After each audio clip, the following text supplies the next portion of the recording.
Hi, good evening. Yun, evening na nga. Kasi 7:20 p.m. na. So, balik na rin lang natin yung camera. Kasi hindi dapat talaga akong video ngayon. Dahil ano? Wala akong video. Wala akong camera. Wala na akong camera. Kasi, yun nga, parang before, plano ko kasi talaga mag-upgrade ng camera. Gusto ko kasi yung DJI Osmo Action 6. Kasi yun sa akin, 4 pa. Pero pinost ko lang siya dahil ayoko nga bumili ng something na meron pa akong ginagamit. So pinost ko na before yung Action 4 ko. And biglaan, nung Thursday, biglang may nag-inquire sa akin. Tapos tinawaran lang ng konti. Ayun, nabenta ko na nga siya. Tapos, the same day, umorder din ako sa Amazon nung Action 6. Sabi, the following day daw, dadating.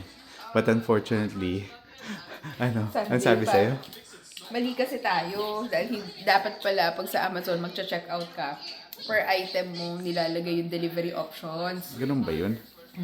Kasi dati pag umorder ako doon, pa isa-isa lang eh. Ayun nga. So yun nga. So yung camera, dadating pa siya bukas. Kaya ngayon, ito, yung phone ko lang yung gamit ko. And yun nga, kaya wala rin kaming plano mag-video today. Dahil buong araw, dito lang kami sa bahay. Kami ni Jamie, nakahiga lang kami the whole time. Tapos, dapat nga magdi-dinner or mag-grocery kami etong gabi. Kaya lang, wala. Nagkatamaran talaga.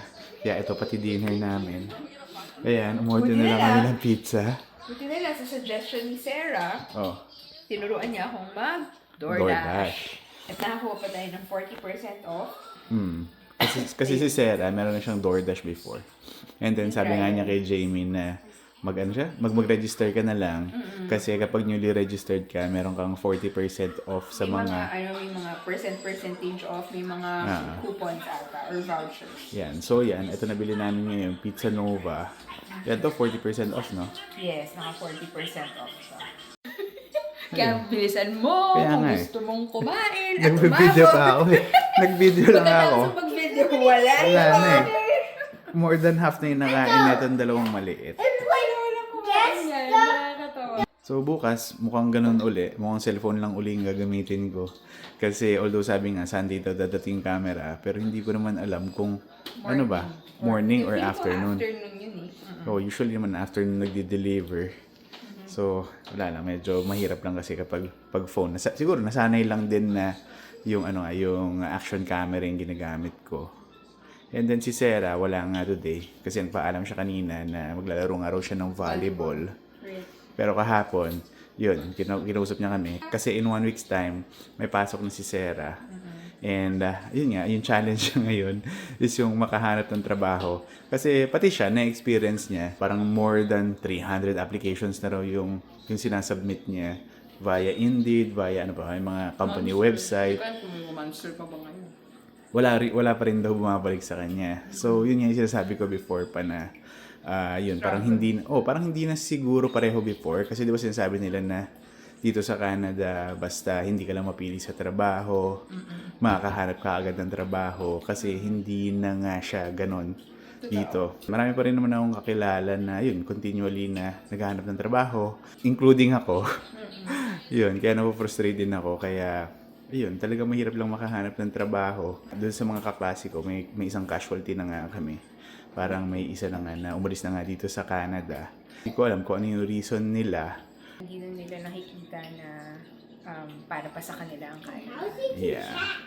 And dun nga sa nafollow sa amin dun sa Facebook page namin, yun, nag-post kami kagabi kasi na kumain nga kami ni James sa labas. So wala lang, celebrating uli yung small successes namin dito sa Canada. Dahil si Jamie, although hindi naman talaga siya parang promotion, pero parang gano'n na rin eh, more of upgrade eh, from trainee, naging full-fledged ka na. Yes, naging full-time. Ay, kinait pa? Wala. Tig-isa na lang tayo dyan mamaya. Hindi, okay na sa'yo na to. Okay na to. Ito na kakainin ko. Grabe to si Sky. Si Sarah tiran mo isa. At least man na matikman niya.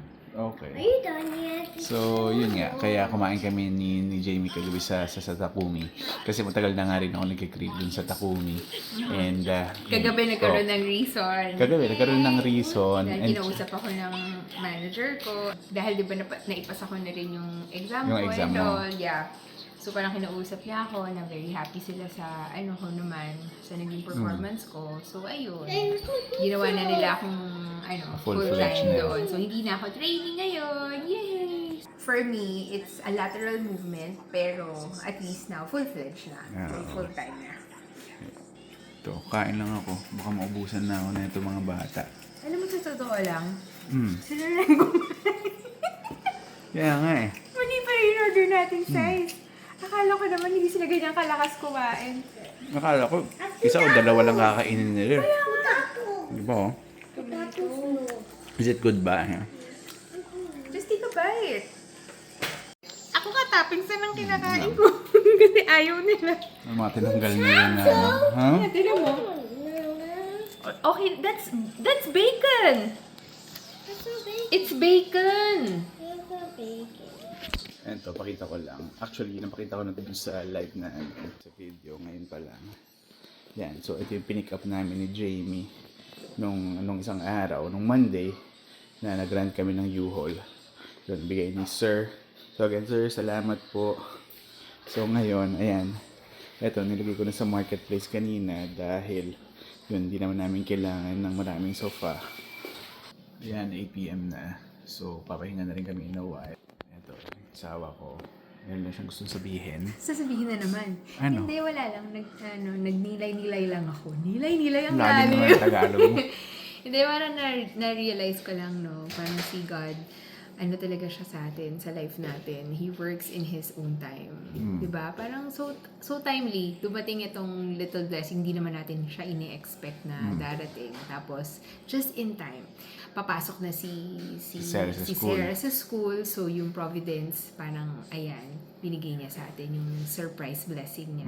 It just did encourage me na, yun nga, it also served as a reminder na hindi yan pa rin tayo talaga pinapabayaan. So just do whatever we are tasked to do. Gawin lang natin yung best natin. Ibigay natin yung best natin sa ano natin, sa araw-araw natin. Lagi ko sinasabi, a day, 1,000 years is like a day to the Lord. Diba?